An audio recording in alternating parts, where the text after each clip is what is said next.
Budget میں کیا expectation ہے آپ کی؟ آپ کس طرح اس کو اسیس کر رہے ہیں اور جو ایشوز ہیں وہ آپ کو لگتا ہے کچھ ایڈریس ہوں گے؟ اور دوسرا ایک اور چیز یہ بھی ہے کہ ہماری الحمدللہ فارن پالیسی، ملٹری ڈپلومیسی بڑی ویل اسٹیبلش ہو گئی پوری دنیا میں، مونیٹائز ہو گئی، ریکگنائزڈ ہو گئی، سبسکرائب ہو گئی، مونیٹائز نہیں ہو پا رہی۔ اب اس کی مونیٹائزیشن کیسے ہو؟ سبسکرپشن ہو گئی ہے فارن پالیسی کی، اس کی مونیٹائزیشن کیسے ہو؟ ہم ایک تو اپنا یہ سارا مسئلہ بیان کریں کہ کل صبح ہم سے یہ ممالک جن سے ہمارے تعلقات بھی بڑے اچھے ہیں یا جن کے ہم ایشوز ریزالو کر رہے ہیں، اگر وہ کہتے ہیں آئے کچھ بیچتے ہیں کچھ خریدتے ہیں تو ویئر ڈو وی اسٹینڈ؟ بالکل دیکھیں، یہ جو بجٹ کی پہلے آپ نے بات کی کہ ہمیں کیا توقعات ہیں، ہمیں وہی توقعات ہیں کہ اگر چلیں آپ آئی ایم ایف کے پروگرام میں ہونے کی وجہ سے، کمپلشنز کی وجہ سے ہمیں اگر آپ کہیں ریلیف نہیں دے سکتے تو ہم کہتے ہیں آپ چلیں انوائرمنٹ جو ہے وہ کنڈیوسو بناتے ہیں، ایز آف ڈوئنگ بزنس کی بات کر لیں۔ انڈسٹریل پالیسی دیکھیں، ہم بنگلہ دیش کی مثال دیتے ہیں، انہوں نے کوئی بہت زیادہ کمپلیکیٹڈ کام نہیں کیا، انہوں نے ہر سیکٹر کو 10 سال کی پالیسی دی تھی، چارٹر آف اکانومی جس کو ہم کہتے ہیں۔ آپ پہلی دفعہ انڈسٹریل پالیسی اس دفعہ بن رہی ہے جس کی اناؤنسمنٹ ہونے والی ہے، ایک انڈسٹریل پالیسی اناؤنس کر دیں، ایک کلیئرٹی دے دیں۔ وہ تو سولر پالیسی بھی آئی تھی یہاں پہ، وہ تو آئی پی پیز کی پالیسی بھی آئی تھی یہاں پہ، پالیسیز بنی اس کے بعد، لیکن ود ان نیکسٹ رجیم ہی وہ چینج ہو جاتی ہیں، اور اسی وجہ سے ہم کہتے ہیں ایس آئی ایف سی بھی جو اسٹرگل کرتا ہے یا ڈومیسٹک انویسٹر بھی، دیکھیں ایک جو کاروباری شخص ہے نا وہ بیڈ پالیسی سے ڈیل کر لیتا ہے، انسرٹنٹی سے ڈیل نہیں کر سکتا، کیونکہ آپ کو اگر پتہ ہے پالیسی یہی ہے، تسلسل ایسا ہے، آپ اس کے ارد گرد ورک کر لیتے ہیں، لیکن اگر آپ کی پالیسی ہی نہیں آپ کو پتا تو پھر لوگ یہاں نہیں آتے۔ تو دیکھیں ایک تو انسرٹنٹی کی انوائرمنٹ کو ختم کریں، ایک ایز آف ڈوئنگ بزنس کی انوائرمنٹ کو لے کے آئیں۔ سیکنڈ جو آپ نے بات کی کہ ہمارے لیے اپرچونٹیز، مونیٹائزیشن، دیکھیں یہ وہی بات ہے کہ ہمیں اس کارڈیل ڈپلومیٹک ریلیشنز کو اکنامک ریالٹیز میں کیسے بدلنا ہے، ہم یہی بات کریں۔ دیکھیں اس وقت پاکستان کا پوری دنیا میں ایک بڑا یونیک رول ہے، دیکھیں ہم وہ واحد کنٹری ہے جو دونوں کے ساتھ ثالث کا کردار ادا کر رہے ہیں، ایران کے ساتھ بھی، یو ایس کے ساتھ بھی، تو ہمارے جیسا تو کسی کا رول نہیں ہے۔ Hats off to our government, our field marshal صاحب، everybody who has done this, لیکن اب اس کو ریالٹی میں اکنامک کیسے کنورٹ کیا جائے؟ آپ دیکھیں امریکہ سے کنسیشنز اس وقت لے سکتے ہیں، آپ امریکہ کے پاس جائیں، جو گیس پائپ لائن آپ کی ایران کے ساتھ بہت پرانی ہے، ہم اس کو we know due to these pressures from the west ہم نہیں پورا کر رہے تھے، آج آپ اس پہ بات کر سکتے ہیں۔ وہ پائپ لائن پروجیکٹ تو پائپ لائن میں ہوگا نا گورنمنٹ کے پلانز میں؟ جی، بٹ وہ بہت عرصے سے ہے، اور ہم نے یہ بھی سنا کہ ایران نے اپنی جو اینڈ ہے وہ پورا کیا ہوا ہے، اور ہمارے ادھر سے کنیکٹیوٹی نہیں۔ سیکنڈ دیکھیں ہمیں رشین آئل خریدنے کی اجازت نہیں ہے، ایرانین تیل بھی خریدنے کی اجازت نہیں ہے، آپ اس کی باضابطہ اجازت لے سکتے ہیں، ٹھیک ہے، ریفائنریز کا ایشو ہے، آپ ریفائنری لا سکتے ہیں۔ دیکھیں اس وقت گوادر سی پیک 2.0، مگر عثمان صاحب اگر ایران سے ہی ہمارا مسئلہ، اگر ایران کے ساتھ ہی ہمارا پیکٹ ہو جاتا ہے اور امریکہ اس سے سینکشنز لفٹ کرتا ہے تو ہماری ریکوائرمنٹ تو ایران ہی پوری کرے گا، we don't need to go anywhere else, Russia کی بھی ضرورت نہیں۔ ایگزیکٹلی آپ ادھر سے تیل بھی لیں اور آپ ادھر سے ان کی گیس بھی لیں، یہ دونوں چیزیں آپ نے صرف آپ گیس تو اس کا مطلب یہ تو گورنمنٹ ریلیکس ہوگی نا، آج نہیں کل 6 مہینے بعد ہو جائے گا۔ ہو جائے گا۔ اور دیکھیں ٹرمپ صاحب نے تو خود کہا کہ جب ایران کے ساتھ ڈیل ہوگی تو میں ایران کی اکنامک گروتھ میں بھی حصہ ڈالوں گا، تو وہ تو چاہتے ہیں کہ ایران میں اکنامک گروتھ ہے۔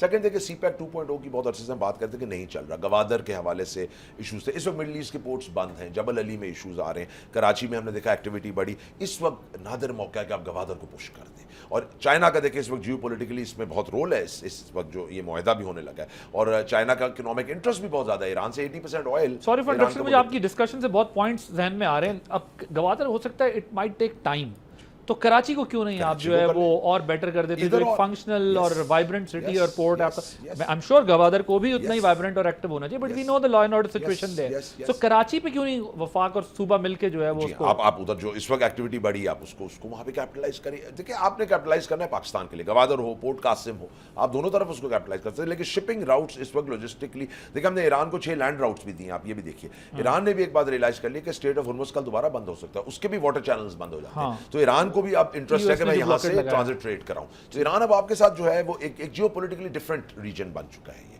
اور اس میں آئی تھنک اسٹرانگ نیکسس ہوگا ہمارا چائنا اور ایران کا فار اکنامک گروتھ، اگر ہم اس کو پلے کر پائے۔ ٹھیک، رائٹ، فیئر انف۔ لیکن آپ یہ سب وہ چیزیں بتا رہے ہیں جو سب فیوچر کی ہیں، ابھی بجٹ میں آپ کو فی الحال کوئی اسپیس نہیں نظر آ رہا۔ دیکھیں بجٹ میں تو ہم نے وہی کہا کہ کم از کم ایک انڈسٹریل پالیسی دے دیں، کچھ ٹیکسیشن کی جو انوائرمنٹ ہے اس کو بہتر کر لیں، اس میں تو گورنمنٹ نے ہم سے کہا ہے کہ انڈسٹریل پالیسی آپ مانگ رہے ہیں، ٹھیک ہے، اور ٹیکس کنسیشن دے دیں، مگر وہ کہتے ہیں ہم اپنا خرچہ کہاں سے نکالیں گے۔ مجھے یاد ہے خالد کھوکر صاحب پچھلے تقریباً 2 سال سے 3 سال سے بڑے ہوپ فل تھے اور بڑے زور سے بڑے تگڑے طریقے سے بات کر رہے تھے کہ اگر آپ اپنے ایگریکلچر، اپنی فوڈ باسکٹ کو پروٹیکٹ کرتے ہیں تو آپ کا امپورٹ بل بچتا ہے، ظاہر ہے آپ کی اپنی ریکوائرمنٹ پوری ہوتی ہے، آپ ایکسپورٹ کرنے کی پوزیشن میں آتے ہیں، جس طرح جو اس وقت ہم دیکھ رہے ہیں افغانستان، ایران کی جو سچویشن ہے یا اوور آل، سو انفارچونیٹلی ہم اپنی شاید پرائرٹیز یا ٹو بی آنیسٹ مجھے تو پھر یہ کہنا پڑے گا کمپٹنس کا بھی ایشو ہے کہ ہم ان ایشوز کو ایڈریس ہی نہیں کر سکے. اب آج مجھے خالد صاحب کی آواز سے اندازہ ہو رہا ہے کہ یہ تو اب سپورٹ پرائز اور اس کی باتیں شروع کر دی ہیں, جہاں پر یہ ہمیں بتا رہے تھے کہ بڑی فوڈ باسکٹ پاکستان کریٹ کر سکتا ہے. آپ کی کیا ایکسپیکٹیشن, آپ کو کیا لگتا ہے بجٹ میں صرف سکورز جو اپنے اہداف پورے کرنے, ٹارگیٹس پورے کرنے, یا بجٹ میں کوئی اسپیس نکل سکتی ہے؟ دیکھیے جی, ہم تو آپٹیمسٹک رہے ہمیشہ سے, اس مرتبہ بھی گورنمنٹ نے بھی اس چیز کو کی طرف انڈیکیشن دی ہے کہ کسی حد تک ریلیف دیں گے. لیٹ سی ابھی آئی ایم ایف کے ساتھ بات چیت چل رہی ہے, کیا وہ ایگری کرتے ہیں. لاسٹ ٹائم بھی لاسٹ مومنٹ کے اوپر اموویبل پراپرٹی کے حوالے سے بہت سارے ٹیکسز نیگوشیٹ کیے تھے, لیکن لاسٹ مومنٹ پہ وہ مٹیریلائز نہیں ہو سکے. کچھ چیزیں ہو گئی تھی, لیکن ود ہولڈنگ ٹیکسز جو ہیں جو اس وقت زیادہ ہٹ کر رہے ہیں وہ نہیں ہو سکے. تو وہ اس دفعہ ہمیں امید ہے کہ وہ ہوگا. دوسرا سپر ٹیکس کے بارے میں بھی یہ گورنمنٹ کا بھی یہ خیال ہے کہ ہم سب نے ان کو اس بات پہ کنونس کیا ہے کہ اس کو بھی یا ختم ہونا چاہیے. تو شاید ختم ہو یا شاید یہ کچھ نہ کچھ اس میں کمی ہو جائے. تو ہمیں امید تو ہے, اور باقی جو میڈیم ٹرم اور لانگ ٹرم چیزیں ہیں وہ یہی ہے کہ پالیسی میں کنسسٹنسی 5 سال 10 سال کی پالیسی ہو. ہمیں پتہ ہے اچھے حالات ہیں, برے حالات ہیں, ہم ریزیلینٹ بزنس کمیونٹی ہیں, ہم نے اس کے مطابق لیکن ہم کچھ فورکاسٹ تو کر سکیں. تو اس کے لیے ہماری بھی کوشش ہے. ٹیکس رجیم کو کیسے ریشنلائز کیا جائے آپ کے خیال؟ دیکھیے, یہ جیسے میں نے ابھی آپ سے بات کی, بہت ساری چیزیں ایسی ہیں کہ جہاں سے گورنمنٹ ریونیو کلیکشن کر سکتی ہے. بہت ایگزیبیشنز ہوتی ہیں یہاں پر. آپ جیسے آپ ایک ریٹیلر کے ساتھ پی او ایس لگاتے ہیں, تو جتنی ایگزیبیشنز ہیں وہاں پر بھی آپ بیس کو براڈ کریں. ٹیکس کی اصل میں بیس کو براڈ کرنے کی ضرورت ہے, بجائے انہی لوگوں کو بار بار برڈن کیا جائے جو آلریڈی کمپلائنٹ کرتے ہیں آپ کی ٹیکسز کی. اور ڈیجیٹائزیشن کی طرف جائیں. ڈیجیٹائزیشن سب سے امپورٹنٹ ہے. ہیومن انٹریکشن کم سے کم ہو اور ڈیجیٹائزیشن کی طرف جائیں.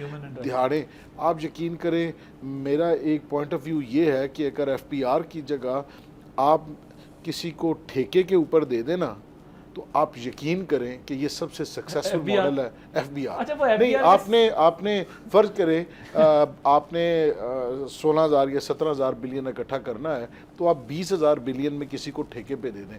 یقین کریں کہ یہ جو آدھے پیسے ایف بی آر والے کھا پی جاتے ہیں, یہ سارے کے سارے گورنمنٹ آف پاکستان کو ملیں گے, اور وہ آپ کو اس سے زیادہ ملیں گے. وہ former chairman F B R Shabbar Zaidi صاحب جو ہے ظاہر ہے اپنی جگہ تو وہ لگے رہتے ہیں, کچھ نہ کچھ کوئی نہ کوئی ایک نہ ایک کہانی چھوڑتے رہتے ہیں روز. لیکن ابھی ان کی کلپ میری نظروں سے گزری جس میں انہوں نے ایک جگہ پہ کہا کہ پاکستان سے زیادہ ریٹرن جو ہے وہ شاید ہی کہیں بزنس مین کو دنیا میں ملتا ہو. تو ایک طرف ظاہر ہے وہ جو نیگیٹیوٹی یا جو پرابلمز ہیں وہ اپنی جگہ ایشوز ہیں, بٹ کیا از اٹ کریکٹ کہ پاکستان میں ریٹرنز آپ کو بڑے اچھے ملتے ہیں اگر آپ بزنس کرنا چاہیں, انویسٹمنٹ کرنا چاہیں؟ دیکھیے, شبر زیدی صاحب تو وہ کہتے ہیں بھائی باہر دیکھیں کوئی اتنی لگژری میں نہیں نظر آئے گا آپ کو جتنا بزنس مین پاکستان کا لگژری میں رہ رہا ہے, یا جتنی اس کے پاس سہولتیں ہیں, یہ 4 گھر لے کے اور 6 گاڑیاں لے کے چل رہا ہے. انہوں نے کہا باہر آپ دیکھیں بڑے بڑے امیر لوگوں کے پاس یہ نہیں ہوتا. سر اس کی وجہ یہی ہے کہ ہمارا جو ٹیکس بیس ہے وہ براڈ نہیں ہے, اور دوسرا ٹیکس لیکیجز ہیں. اس میں کوئی دو رائے نہیں ہے کہ کیا پاکستان میں ٹیکس لیکیجز نہیں ہیں, لیکن جو لوگ ٹیکس پیئرز ہیں سب پابندی بھی انہی کے لیے یا سیلڈ کلاس کے اوپر. لیکن وہ یہ ساتھ میں یہ بھی کہہ رہے ہیں وہاں سب بینکس پہ چل رہا ہوتا ہے, یہاں لوگوں کے پاس اپنا ہے. کوئکلی بریف کامنٹ کیجیے گا اس پہ بھی کر دیں. میں نے پھر خالد کوکر صاحب کے پاس جانا ہوگا اس بات سے, کیونکہ دیکھیں اگر ہم گلوبلی ویلتھ دیکھتے ہیں ڈالرز میں آپ اپنی ویلتھ کو دیکھتے ہیں نا, اگر آپ ریچسٹ مین کو آج آپ ایلون مسک ہے یا بل گیٹس کو آپ دیکھتے ہیں نا, اگر آپ پاکستانیوں کی ویلتھ دیکھیں نا جو ریچسٹ ہے گلوبلی اٹ ڈزنٹ کمپیئر. جو ہم کہتے ہیں آج ہمارا سیٹ بہت بڑا سیٹ بن گیا, اس نے کوئی اتنا بڑا سیٹ نہیں بنا. میں آنیسٹلی کالج میں ہم پڑھتے تھے تو انڈین جو اس وقت ہمارے ساتھ لڑکے پڑھتے تھے امریکہ میں, آج وہی چھوٹے چھوٹے جو وہ ہیں $100 ملین کی کمپنیز 200. ہمارے یہاں تو ایس ایم ای سیکٹر ہے ہی نہیں. آپ کے پاس یہ بڑا طبقہ ہے یا پھر آپ کا بالکل باٹم طبقہ, کیونکہ انفارچونیٹلی آپ کی پالیسیز پھر بڑا طبقہ ہی بناتا ہے نا, تو وہ اپنے فیور میں بناتا ہے. مڈل کلاس کا معذرت کے ساتھ پارلیمنٹ میں آپ کے لوگ کم ہوتے ہیں, تو وہ کیا پالیسیز بنائیں گے؟ تو جو کلاس جاتی ہے وہی پالیسیز بھی بناتے ہیں. سبسکرائب کریں اور بیل دبائیں تاکہ کوئی خبر رہ نہ جائے.